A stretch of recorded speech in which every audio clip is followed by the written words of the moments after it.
je suis Célia de Dresset, praticienne EFT. Je profite de cette période de confinement pour vous proposer une vidéo qui vous aidera à accompagner vos enfants dans la gestion de leurs émotions.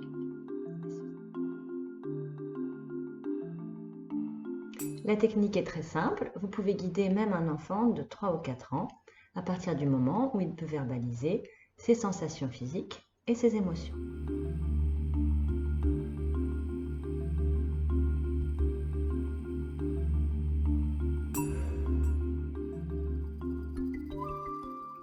Vous pouvez également vous-même préparer une liste avec les émotions les plus courantes. Vous pourrez les donner en exemple à votre enfant.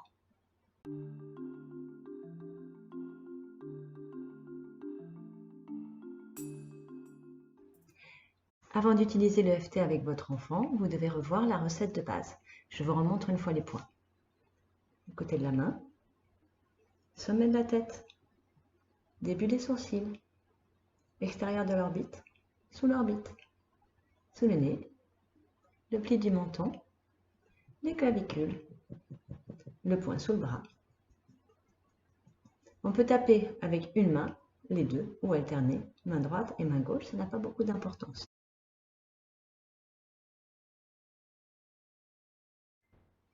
Avant de proposer l'EFT à votre enfant pour un sujet donné, vérifiez que c'est bien son besoin à lui. Par exemple, si vous êtes en train de faire les devoirs avec votre enfant et qu'il n'arrive pas à se concentrer et que ça vous met très en colère, travaillez d'abord avec l'EFT sur votre propre colère qui vous rappelle peut-être une scolarité difficile.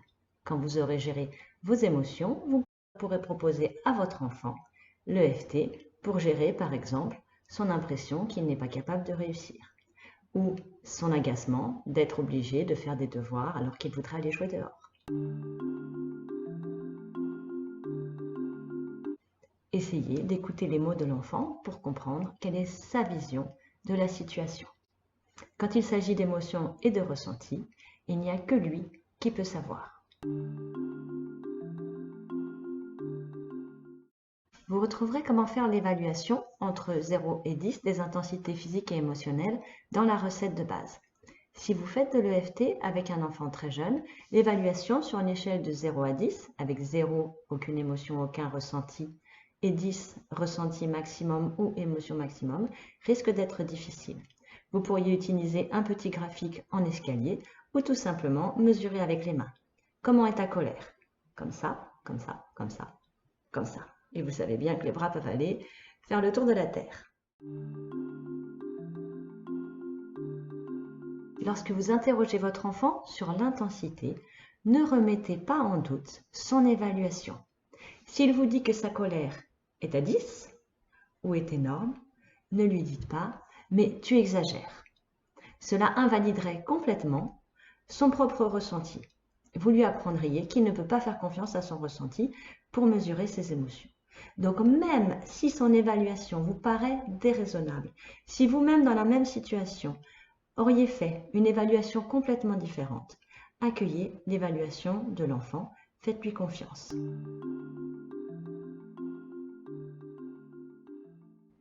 Lorsqu'on va faire des tours d'EFT, en général, l'intensité a tendance à baisser si elle a été bien évaluée au départ. Il arrive parfois que quand on commence à tapoter sur une difficulté, l'intensité augmente.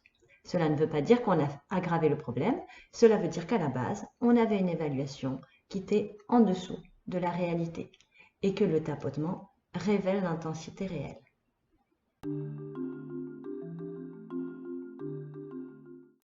Peut-être pas le jour où il fait sa plus grosse crise de l'année. Proposez l'EFT au départ pour des petites difficultés d'intensité moyenne. Votre enfant a claqué la porte, s'est enfermé dans la chambre et au bruit qu'il fait, vous entendez qu'il a jeté tous ses jouets par terre. Vous pouvez aller le voir, constater ce qui se passe. Je vois que tous tes jouets sont par terre.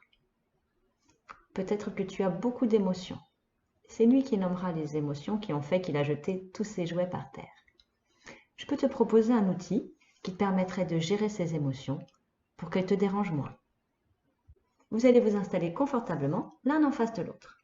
Vous allez poser des questions à l'enfant et réutiliser ces mots pour préparer des phrases.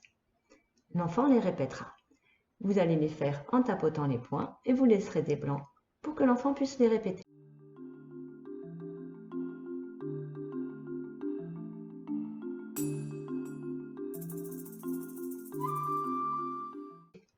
Si vos phrases ne sont pas complètement adaptées, il faut prévenir l'enfant qu'il doit les corriger pour qu'elles soient aussi ajustées qu'un vêtement qui serait parfaitement à sa taille.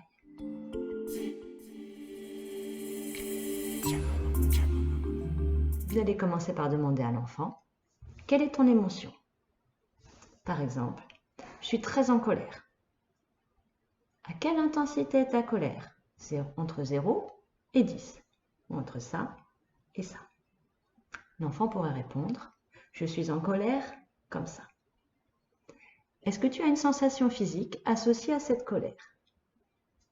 L'enfant pourrait répondre « J'ai une boule dans la gorge, j'ai une tension dans les pieds, j'ai envie de mordre ». Vous demandez à combien? Entre 0 et 10, entre ça et ça. J'ai envie de mordre comme ça.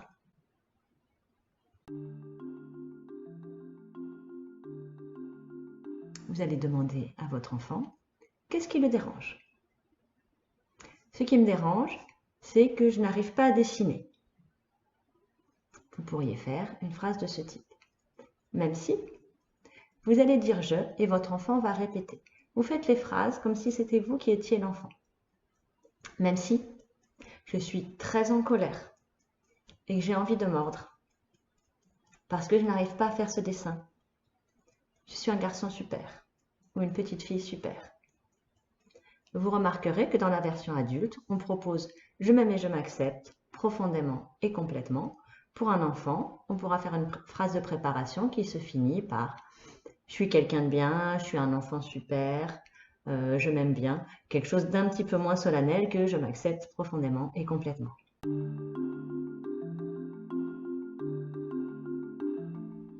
Votre enfant vous aura sûrement raconté un peu plus de choses au sujet de ce dessin que vous pourrez inclure dans votre tour.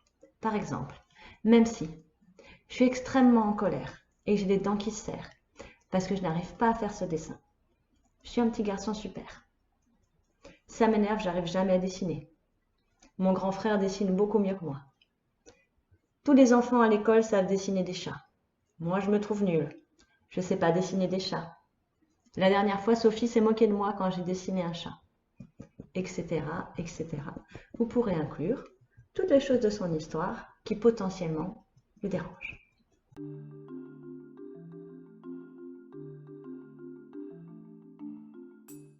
À la fin de ce tour, vous allez demander à l'enfant de prendre une grande respiration et à nouveau de réévaluer sa colère et sa sensation physique. Elle se sera peut-être déplacée, elle aura peut-être baissé, elle aura peut-être augmenté. Vous l'inclurez dans le prochain tour.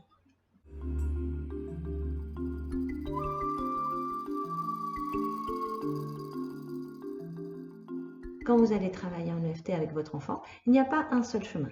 Vous pouvez prendre 1000 chemins différents en fonction des questions que vous allez poser et peut-être de ce qui va vous parler à vous aussi.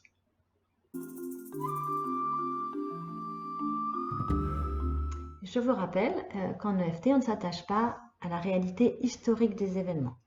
C'est-à-dire qu'on ne peut pas savoir si Pascaline s'est réellement moquée ou si elle a juste ri parce que quelqu'un d'autre lui a fait une blague. Ça n'a pas d'importance. La seule chose qui a de l'importance, c'est quelle est la réaction de votre enfant par rapport à ce souvenir-là. Je vous rappelle qu'à chaque fois qu'on fait une évaluation, on évalue le ressenti et l'émotion actuelle.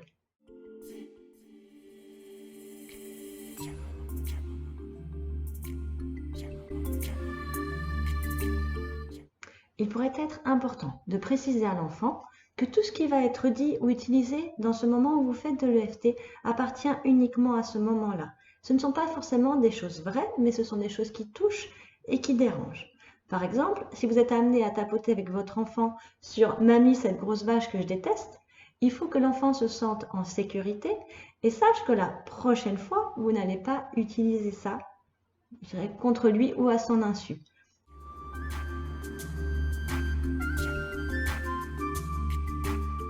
J'entre dans la chambre de mon enfant, j'ai entendu qu'il a vidé tous ses jouets par terre. Je vois que tous ses jouets sont par terre. Tu as peut-être beaucoup d'émotions. Est-ce que je peux te proposer de prendre quelques instants pour faire de l'EFT avec toi, pour t'aider à gérer cette émotion, pour qu'elle te dérange moins. Est-ce que tu as une émotion qui te dérange?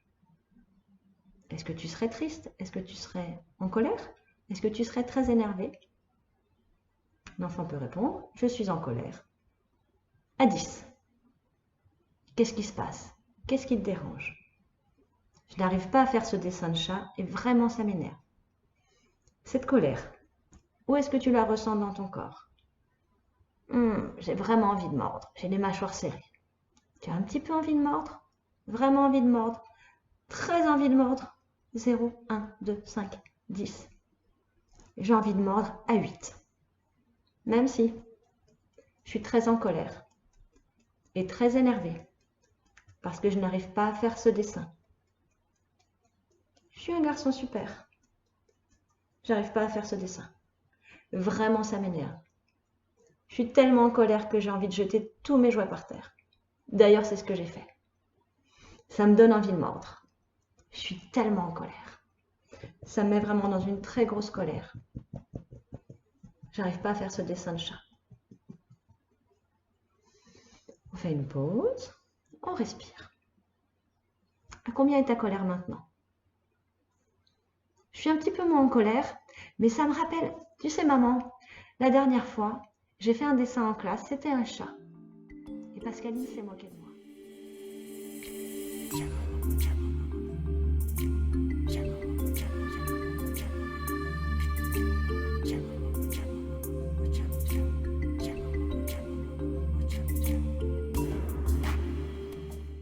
Vous verrez que les enfants réagissent souvent très vite à l'EFT. Ce qui vous aurez pris plusieurs tours, des fois en un tour, peut permettre à l'enfant de passer d'une intensité émotionnelle de 10 à un 0, à partir du moment où vous avez mis le doigt sur la chose qui le dérange. Donc ne doutez pas de lui, il est probable que votre enfant sera beaucoup plus rapide que vous pour gérer ses émotions.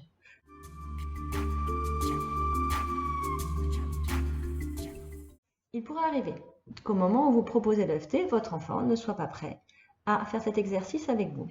Vous pouvez aussi vous mettre à côté de lui et faire comme si c'était vous, l'enfant. Même si je suis très en colère et que j'ai jeté tous mes jouets par terre parce qu'il s'est passé quelque chose qui m'a vraiment dérangé. Je suis un petit garçon super. Je suis très en colère. Je suis très en colère. Vraiment, je suis énervée. Il est probable que votre enfant, qui vous entend, va vous corriger. Je ne suis pas en colère, je suis triste. Faites place à place, même si je suis plutôt triste qu'en colère et que du coup j'ai jeté tous mes jouets par terre. Je suis un garçon super. Il y a vraiment un truc qui m'a dérangé. Et du coup, je suis...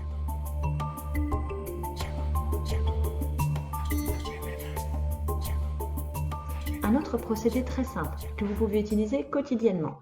Par exemple, quand votre enfant rentre de l'école avec plein d'histoires qui l'ont perturbé à raconter. Vous pouvez tout simplement lui demander de raconter son histoire en tapotant. Il va continuer à raconter son histoire en tapotant les points du tour. Si lui ne souhaite pas tapoter, vous pouvez tapoter en face de lui.